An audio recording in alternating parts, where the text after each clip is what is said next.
शिव गुरु के चरणों में प्रणाम, माता दुर्गा पार्वती के चरणों में प्रणाम, समस्त देवी देवताओं के चरणों में प्रणाम, साहेब भैया के चरणों में प्रणाम, नीलम के चरणों में। साहेब भैया ने 3 सूत्र दिए हैं, दे गई बड़ा।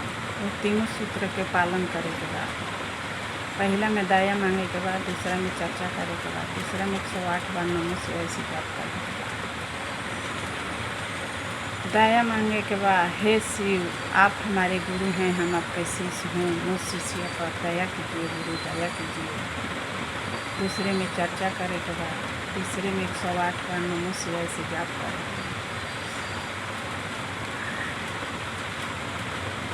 एक जगह शिव चर्चा होत रहे तो एगो शिष्या बहन प्रश्न कैली कि इस शिव चर्चा कैले से क्या लाभ मिलेला, काहे आदमी इतना शिव चर्चा करता। वैसे ही नारद मुनि शंकर जी से प्रश्न कैले कि हे शंकर जी, रउरे चर्चा एह दुनिया में, एह गांव में, एह नगर में, एह देश में, एह प्रदेश में इतना फैलल बा, ई चर्चा कैले से क्या फ़ायदा बा, क्या मिलेला। तब शंकर जी सोचनी कि हम आपन बड़ाई यदि हम अपने करम तो अच्छा ना लगे। तो शंकर जी कहनी कि देखी नारद मुनि, हम जैसे जैसे कहतनी वैसे वैसे रुआ कहीं, यहाँ से जाई धरती लोक में, आ धरती लोक में जाके एगो हरा भरा बागान बड़ुए, वही में एगो कौआ बच्चा देले बा। ओइजा जाके कौआ के बच्चा के कान में बोलम कि शिव गुरु के चर्चा कैले से का पुण्य मिलेला। तो नारद मुनि गईनी धरती लोक में, जाके नारद मुनि कौआ के बच्चा के कान में बोलनी कि ई बताव कि शिव गुरु के चर्चा कैले से का पुण्य मिलेला, आ काहे इतना आदमी चर्चा करता। जैसे ही नारद मुनि कौआ के कान में बोले गईनी, तैसे ही कौआ के बच्चा मर गई, ओकर मुक्ति मिल गई, उ तो धन हो गई। अब वो सुअर के बच्चा बन गई, सुअर के बच्चा बन गई। तो फिर नारद मुनि डेरा गईनी, तो शंकर जी ले पूछतनी, ए शंकर जी कौन ऐसा रौदा हमरा के बताऊनी कि हम जैसे ही कौआ के बच्चा के कान में बोलनी हाँ, तैसे ही कौआ के बच्चा मर गई। अब ये बताई कि काहे कौआ के बच्चा मर गई। तो कहलन कि हे नारद मुनि, इतना काहे घबरातनी, जाई एगो सुअर के बच्चा डोम के घर में पैदा ले बा, ओकरे कान में बोलम, उ रउरा के बता दी। तो ओइजा से गईनी सुअर के बच्चा के कान में बोलनी, तो सुअर के बच्चा भी मर गई। जैसे ही शिव गुरु के नाम लेनी, तैसे ही सुअर के बच्चा मर गई, धन हो गई, ओकर मुक्ति बन गई, मुक्ति मिल गई। अब वो गाय के बच्चा बन गई, गाय के बच्चा बन गई। फिर नारद मुनि भीरी गईनी, नारद मुनि गईनी शंकर जी भीरी, ये शंकर जी ई रउरा का बताओ तनी, हम जिक्रे कान में बोले जातनी उहे मर जाता। कहलन कि हे शंकर, हे नारद मुनि, इतना घबरात काहे बानी, जाई एगो गाय के बच्चा देले, गाय के बच्चा एगो वही के ग्वाला घर में गाय के बच्चा जन्म देले बिया, आज ही ओकरे कान में जाके गाय के बच्चा के बोला, वो अपने बता दी।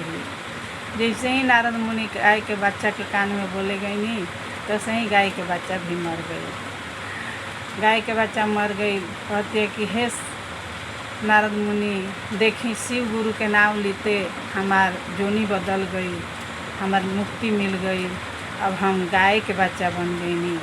जैसे ही हमरा कान में बोलनी, तो एगो गांव में बहुत दिन बरसों दिन बाद एगो राजा के घर में बाल बच्चा ना रहे तो उनकर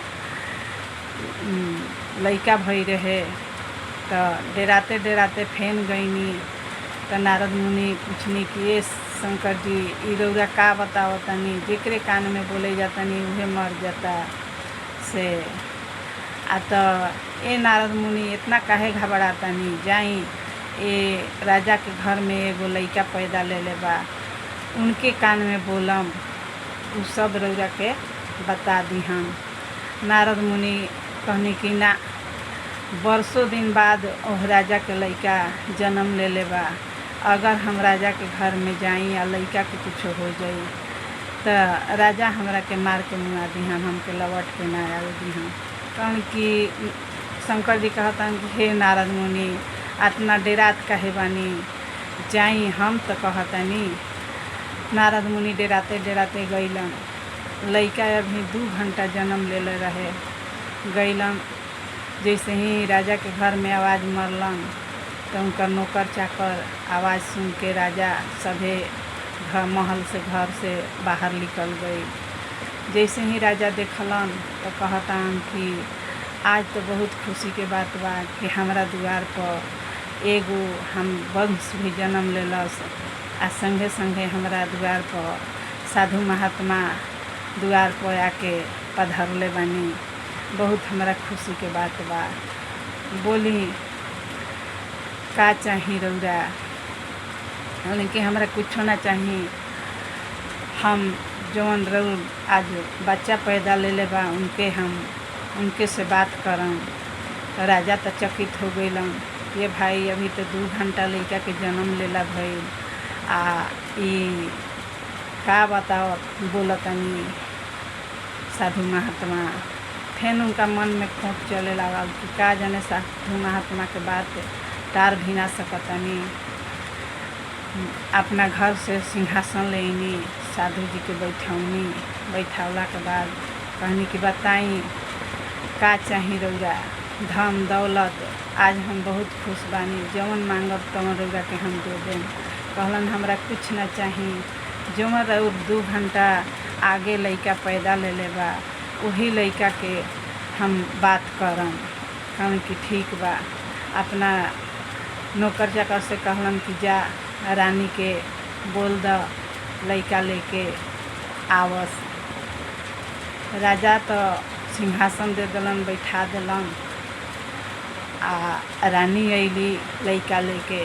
जैसे ही रानी उनका गोदी में लइका देली तैसे ही कान में बोलन, बस वो 2 घंटा के लइका बात बोले लागल। नारद मुनि तो सब कोई चकित हो गई कि अभी 2 घंटा जन्म लेला ना भई, आई लइका बात भी बोले लागल। कहलन कि देखी नारद मुनि, जब कौआ के बच्चा भी गई रही तो उ हम ही रही।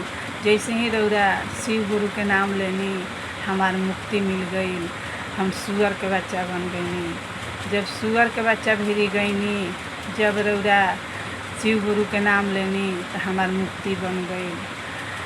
हम गाय के बच्चा में जन्म ले लेनी, जब गाय के बच्चा भी गईनी तो उहो हम ही रही। जैसे ही रउरा शिव गुरु के नाम लेनी मुक्ति मिल गई। तो एगो राजा के घर में, अमीर राजा के घर में जन्म लेनी, हमार मुक्ति बन गई कि हम इतना बड़ा राजा के घर में जन्म लेनी। से जब शिव गुरु के नाम लेले से आदमी के मुक्ति बन जाता तो उनकर भजन भाव, उनकर शिव 3 सूत्र के पालन कैले से क्या ना मिलत हुई, क्या चीज़ ना होत हुई। अब एजे से रउरा समझ लीही कि शिव गुरु में कितना शक्ति बा, कितना दया माया बा। ओइजे से नारद मुनि शिव गुरु के प्रणाम कैलन आ धन